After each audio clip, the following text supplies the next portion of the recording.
पहले मुझे मुल्ली कहा गया, मुझे आतंकवादी कहा गया, मेरे बाप तक को गाली दी गई, मेरे भाई को कहा गया, तो मुझे बहुत तकलीफ हुई, शर्म आई मुझे। जो मेरे मामा है, नाना है, भाई है, आज उनके बीच में ऐसी बात हो गई। इकरा हसन लोगों के बीच में पहुंच करके अचानक से भावुक हो गई, रो पड़ी और भरे हुए गले से बोली कि मुझे मुल्ली कहा गया, मुझे आतंकवादी कहा गया।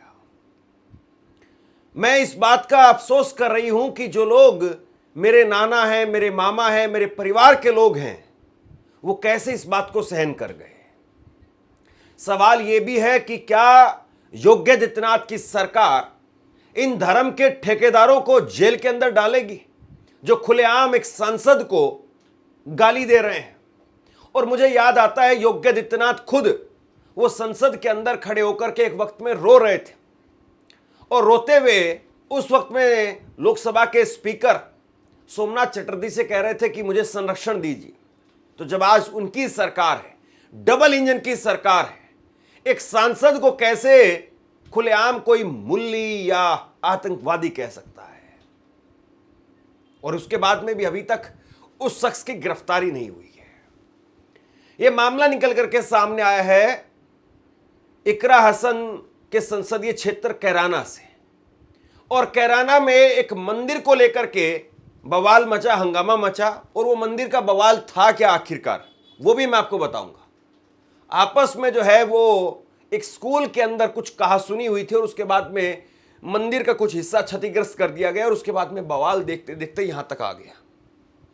अब इकरा हसन वो अपने लोगों के बीच में गई और जाकर के कहा कि खुलेआम मुझे ऐसे ऐसे शब्दों का प्रयोग करके बुलाया जा रहा है, मुझे इस तरह से गालियां दी जा रही है।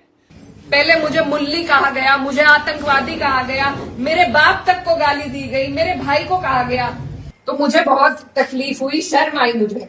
जो मेरे मामा है, नाना है, भाई है, आज उनके बीच में ऐसी बात हो रही। जरा आप सोचिए कि मौजूदा वक्त में भारत में, उत्तर प्रदेश में मुसलमानों की, दलितों की स्थिति क्या है।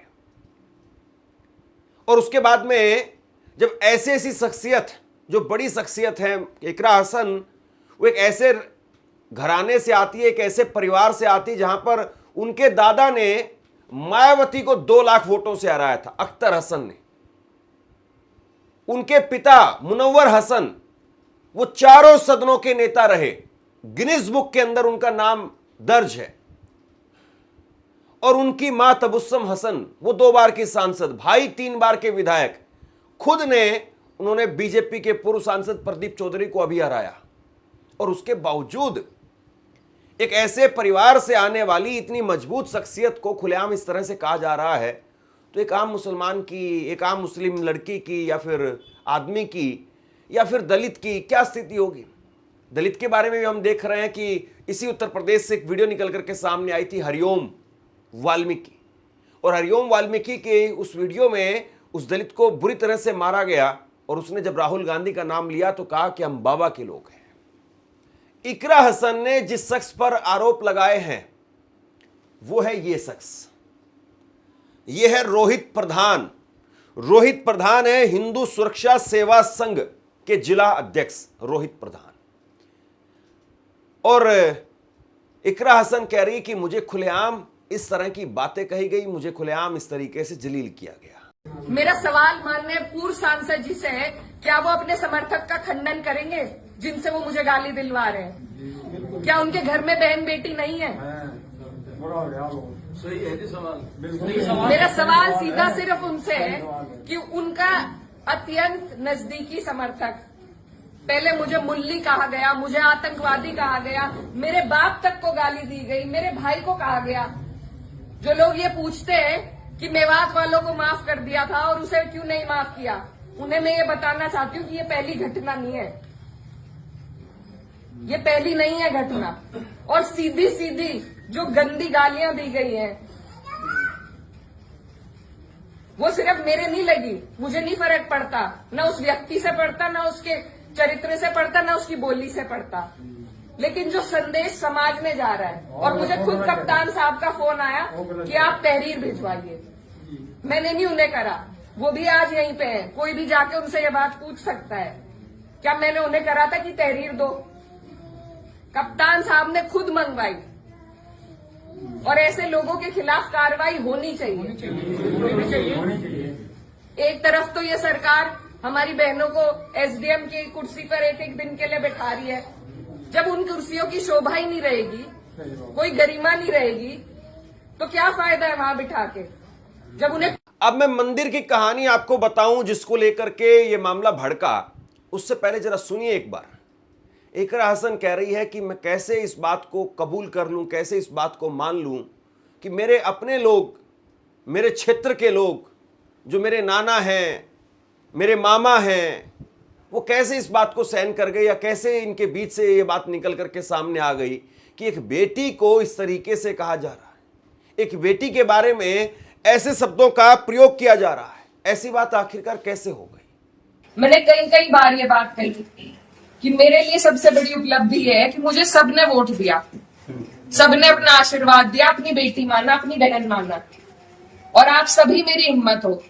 आज अगर इस तरीके की बातें हमारे क्षेत्र से उठेंगी तो मुझे बहुत तकलीफ हुई, शर्म आई मुझे कि मेरे अपने, जो मेरे मामा हैं, नाना हैं, भाई हैं, आज उनके बीच में ऐसी बात हो रही। अब समझिए कि दरअसल मामला क्या है। दरअसल मामला 3 अक्टूबर का बताया जा रहा है, और इसमें बताया जा रहा है कि एक गांव में, एक स्कूल में, स्कूल परिसर के अंदर ही एक मंदिर बना हुआ है, और वहां पर कुछ लड़के खेल रहे थे, और ऐसे में उनकी गेंद लग जाती है एक एक्टिवा पर, स्कूटी पर एक गेंद जो लग जाती है। और इसके बाद में उसी मंदिर में सफाई कर्मी के साथ में कुछ कहासुनी हो गई, और वो स्कूटी उसी सफाई कर्मी की थी। और ये बहुत सामान्य सी बात है कि अगर आपकी गेंद किसी की स्कूटी के साथ में लग जाएगी तो फिर आपस में कहासुनी हो जाती। लड़कों को डांट डपट दिया उस सफाई कर्मी ने। यह भी कहा जा रहा है कि उस सफाई कर्मी ने उन लड़कों के साथ में गाली गलौज की, हो सकता है हो गई होगी, कई बार होटोक में ऐसी सी बातें हो जाती हैं। लेकिन इसके बाद में 8वीं कक्षा में पढ़ने वाले 2 लड़कों ने मंदिर के दरवाजे के ऊपर लगा हुआ जंगला, जो रोशनदान के लिए, हवा के लिए लगा दिया जाता है, उस जंगले को जो है उखाड़ दिया, उसको क्षतिग्रस्त कर दिया। और इसके बाद में मामला जो है वो तुल पकड़ने लगा कि मंदिर में तोड़फोड़ की गई है, मंदिर का ये कर दिया, वो कर दिया। मूर्ति वगैरह के साथ में छेड़छाड़ नहीं हुई थी, लेकिन दरवाजे के ऊपर जंगले को क्षतिग्रस्त कर दिया था। लेकिन अब उन दोनों लड़कों को पुलिस ने पकड़ लिया। नाबालिग थे, 8वीं कक्षा के थे, तो सुधार गृह में भेज दिया पुलिस ने।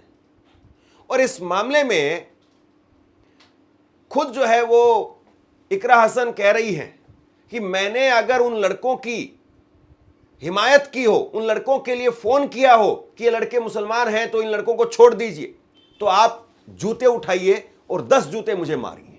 वो पंचायत में अपने सामने अपने लोगों से कह रही है कि अगर मैंने कभी ऐसी हिमायत की हो, मैंने कभी इस तरीके से किया हो, कभी उनको लेकर के कभी किसी अधिकारी को फोन किया हो, तो आप जूते उठा करके मारिए मुझे।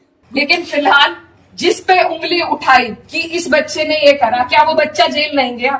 उसके गार्जियन भी गए। अगर मैंने हिमायत करी, आप मेरे 10 जूते उठा के मारो। नहीं, उसी दिन वो लोग जेल गए, उनके गार्जियन जेल गए। और अगर और भी कोई होता, कोई भी हो, मुस्लिम हो, मेरे परिवार का हो, मेरा सगा हो, कोई ऐसी हरकत करेगा तो उसे सजा मिलनी चाहिए, और कड़ी से कड़ी सजा मिलनी चाहिए। ये प्रशासन आपके बीच में है, आप इनसे पूछ सकते हो। अगर मैंने हिमायत में किसी से भी फोन करा हो कि नहीं उन्हें छोड़ दो, वो मुसलमान है, लेकिन मुझे इतना अफसोस हुआ। आपसे कुछ कहना चाहता हूं। आज के वक्त में पत्रकारिता करना कितना मुश्किल काम है, लेकिन अगर ऐसे में भी कोई आपकी खबर दिखा रहा है, कोई आपके मुद्दे पर बात कर रहा है, तो आपको भी उसका साथ देना चाहिए। अगर आपको लगता है कि मेरी पत्रकारिता सही है, मैं आपके लिए आपकी खबर वो दिखा रहा हूं, तो ऐसे में आप मेरा सहयोग कीजिए। आप इस वीडियो को जब लाइक करेंगे तो लाइक के साथ में ही एक थैंक्स का बटन आपको दिखाई देगा, उस थैंक्स के बटन पर आप क्लिक कीजिए और जो भी सहयोग राशि दे सकते हैं वो दीजिए।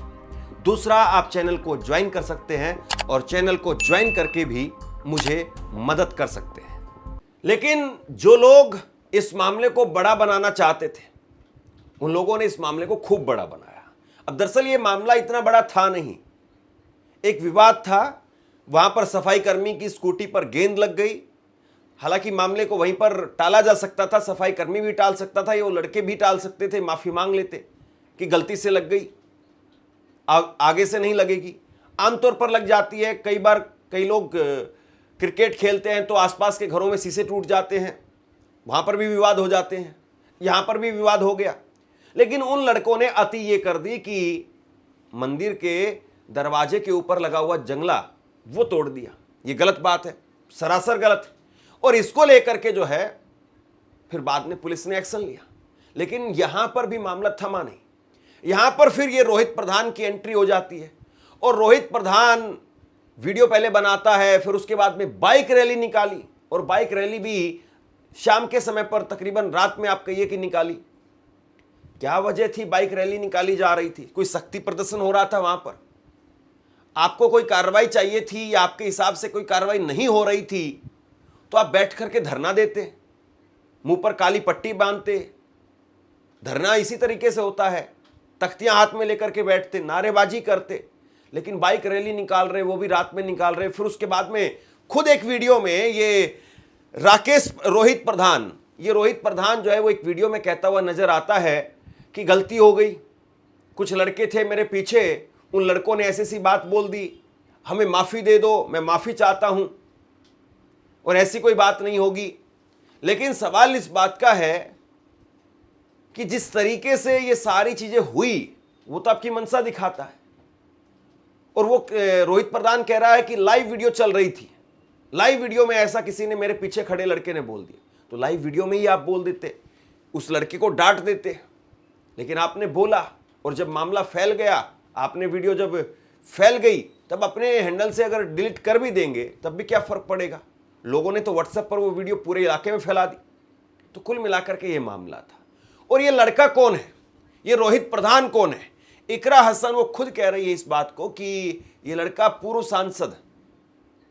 सांसद उनका करीबी है, अत्यंत करीबी है। इकरा हसन ने खुद कहा इस बात को।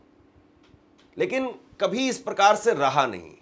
प्रदीप चौधरी जो कि हुक्मदेव जी के बेटे हैं, और हुक्मदेव का परिवार और इकरा हसन का परिवार ये सालों से एक दूसरे के खिलाफ लड़ते रहे। हालांकि ये राजनीतिक तौर पर एक ही परिवार है, धर्म अलग अलग हो गए। तो इकरा हसन का परिवार और इनका परिवार एक ही है। और उसके बावजूद आप देखिए कि किस तरीके से जो है वो यहां पर गालियां दिलवाई जा रही है। इकरा हसन ने कहा कि हमारे परिवारों में तो कभी इस तरीके से कोई बात नहीं हुई, दोनों परिवारों में कभी इस तरीके से कोई बात नहीं हुई, दोनों परिवारों में कभी राजनीति खूब हुई है, जम करके सालों से राजनीति हो रही है, लेकिन कभी ऐसा नहीं कहा गया।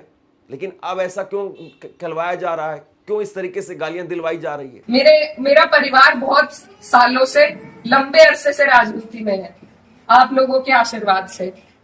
और हमारे वहां पर बाबूजी हुकुम सिंह जी का परिवार और हमारा परिवार लगातार राजनीति में रहा। कभी वो जीते, कभी हम जीते। लेकिन मैं आज उन्हें नमन करते हुए आपको ये बताना चाहती हूँ, कभी ऐसा नहीं हुआ कि किसी ने किसी पर व्यक्तिगत टिप्पणी करी हो, किसी ने किसी को इस तरीके की ओछी बातें कही हो। इकरा हसन ने आगे पंचायत में क्या कुछ कहा वो सुनवाने से पहले मैं आपको एक वीडियो सुनाता हूं। और ये भी समझिए कि इकरा हसन के और उस परिवार के जिसमें पूर्व सांसद पर आरोप लगा रही है, उनके कैसे रिश्ते हैं, लेकिन आज मौजूदा वक्त में राजनीति कैसे बदल रही है। ये तस्वीर देख रहे हैं आप। इकरा हसन जिनके बगल में बैठी हुई है वो प्रदीप चौधरी है। प्रदीप चौधरी की मां का देहांत हुआ।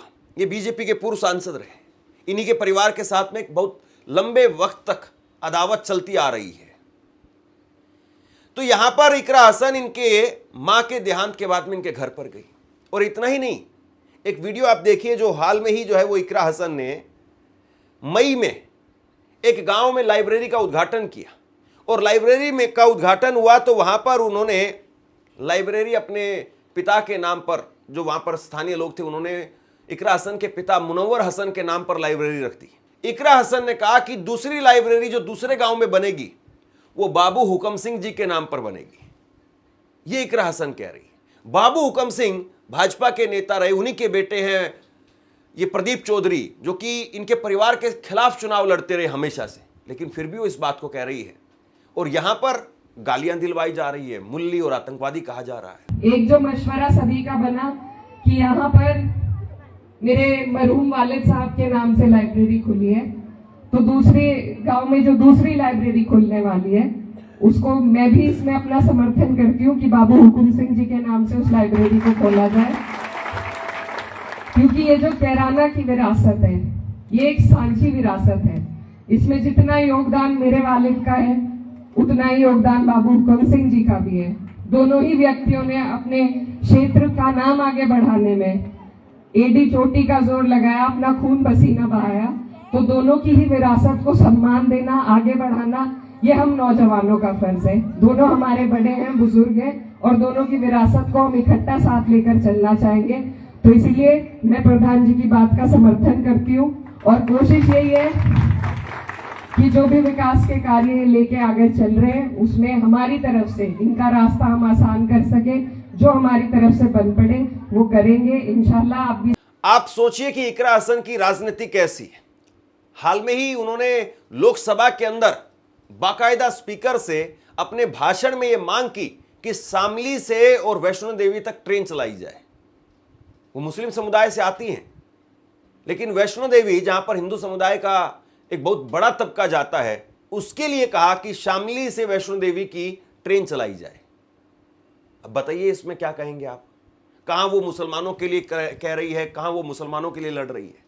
लेकिन इकरा हसन ने कहा कि कुछ लोग हैं जो चाहते हैं कि मैं भी उनके जैसी बन जाऊं, मैं धर्म की राजनीति नहीं करूंगी, मेरे खून में है, अगर मेरे खून को निकाल सको तो निकाल लो, लेकिन मैं धर्म की राजनीति नहीं करूंगी, मैंने भाईचारे की राजनीति की है, मैं वही राजनीति करूंगी। मेरे काम हो सकता है लोगों को पसंद ना हो, बिल्कुल 5 साल बाद मुझे आपके बीच में आना है, मैं किसी आपकी कसौटी पे खरी नहीं उतरी, मैं वोट मांगने की भी हकदार हूं और आपको देना भी नहीं चाहिए। लेकिन अगर कोई आपके इलाके से कोई लड़की अगर हौसला कर रही है, आगे बढ़ रही है, तो क्या उसे गालियां मिलनी चाहिए? क्या मैं आपके समाज की बेटी नहीं हूं? ऐसी ऐसी बातें रोज देख देख कर कि इन्होंने तो धर्म बदल लिया था, ये तो सब हमारे इतिहास का हिस्सा है। इसका जवाब मैं दे सकती हूँ या कोई और दे सकता है क्या? मुझे किसी ने कहा कि अपने पिता की तरह कभी कभी खनक आती है आवाज में, तो मैं वो बात बदल नहीं सकती। मेरे खून में शामिल है, बिरादरी भी खून में शामिल है। निकाल लो, आप निकाल लो मेरा खून, लेकिन इस तरीके से ना तो मेरे समाज का ना मेरा सर इस तरीके से ना झुकाओ सारी दुनिया के सामने ही। मेरी आप सबसे अपील है हाथ जोड़ के। मैंने कभी नहीं कहा, कभी नहीं करी मैंने धर्म की राजनीति, ना मैं करूंगी।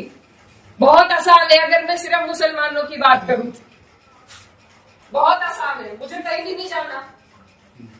हिंदू मुस्लिम सब करने बहुत आसान है, लेकिन मैं करना नहीं चाहती। आप सब मेरे अपने हो और मैं करूंगी भी नहीं। कोई कितना ही धकियाए, ये मेरी कसौटी है और पूरे 4-5 साल जो भी मेरा टाइम बचा उस पर मैं खरी उतरूंगी। मैं कभी भी इन लोगों से दब के उस रास्ते पे नहीं चलूंगी जहां ये मुझे चलाना चाह रहे हैं। इकरा हसन को लेकर के वैसे तो ये पहली बार नहीं है कि कोई अभद्र टिप्पणी की गई हो। इससे पहले भी बहुत बार इकरा हसन को लेकर के इसी तरह की टिप्पणियां की गई थी। आपको याद होगा ये अपने आप को ठाकुर योगेंद्र सिंह राणा बता रहा था, जो कि करणी सेना का नेता बता रहा था अपने आप को, और ये खुलेआम कह रहा था कि मैं इकरा हसन से निकाह कबूल करता हूं। वीडियो भी पोस्ट की इसने फेसबुक पर। उस वक्त में एक पोस्ट जो है वो किया था कि कैराना सांसद इकरा हसन अभी कुंवारी है, मैं भी देखने में कम खूबसूरत नहीं हूं, घर मकान भी ठीक ठाक है, जमीन जायदाद और माल भी कम नहीं है, मैंने अपनी पत्नी से भी पूछ लिया है, मुरादाबाद में कई मकान हैं, इकरा हसन चाहे तो मुझसे शादी कर सकती है, मैं उन्हें अपने घर में नमाज पढ़ने की इजाज़त दे दूंगा, लेकिन एक शर्त है, असदुद्दीन ओवैसी और अकबरुद्दीन ओवैसी मुझे जीजा कह करके बुलाएंगे। मुझे इकरा हसन से निकाह कबूल है, कबूल है और कबूल है। इस तरह की घटिया बातें इकरा हसन को लेकर के पहले भी बहुत बार की गई है और इसीलिए इकरा हसन ने कहा कि आज बहुत सारे लोग कह रहे हैं कि आपने मेवात के लड़कों को तो माफ़ कर दिया था। दरअसल ये मेवात के लड़के हैं, ये मेवात के लड़के हैं, नाबालिग लड़के हैं, जिन्होंने इकरा हसन को लेकर के AI से कुछ वीडियो फोटोज़ बनाए थे और इसको लेकर के फिर बाद में वहीं के इलाके के लोगों ने इनको पकड़ करके पीटा और कहा कि इकरा हसन आप इनको माफ़ कर दें, हम माफ़ी मांगते हैं। नाबालिग बच्चे हैं ये, और इकरा हसन ने उनको माफ़ कर दिया था। लेकिन उसके बाद में ये योगेंद्र राणा की वीडियो आ गई और अब जो है एक और वीडियो रोहित प्रधान की आ गई। तो इकरा हसन कह रही कि मैं कब तक जो है इस चीज़ को बर्दाश्त करूं, और ये केवल मेरी बात नहीं है, आप इस इलाके की बहन बेटियों का हौसला तोड़ रहे हैं। इस इलाके की बहन बेटियां वो भी कल को हिम्मत नहीं कर पाएगी। देखना यह है कि योगी आदित्यनाथ इस शख्स को गिरफ्तार करेंगे। हालांकि 15 लोगों के खिलाफ जो है वो FIR जो है दर्ज हुई है, जिसमें रोहित प्रधान भी है, लेकिन अभी भी रोहित प्रधान की गिरफ्तारी नहीं हुई है। और अगर आप सोचिए कि किसी और शख्स ने, किसी और समुदाय के किसी व्यक्ति ने किसी और नेता के लिए अगर ऐसा कुछ कहा होता, तो क्या वो शख्स अभी भी खुला घूम रहा होता, या 2 पुलिस वाले उसको कंधे पर ऐसे कर करके लेकर के जाते, पैर में उसके एक तौलिया बंधा हुआ होता और कहा जाता कि भागने की कोशिश कर रहा था, पुलिस ने इसको एनकाउंटर करके पकड़ा है। खैर, देखते हैं कि योगी आदित्यनाथ इसमें क्या एक्शन लेते हैं या नहीं लेते हैं, उनकी पुलिस इस मामले में क्या करती है। आप क्या सोचते हैं, नीचे कमेंट बॉक्स में लिख करके जरूर बताइए। इस खबर को शेयर कीजिए। धन्यवाद।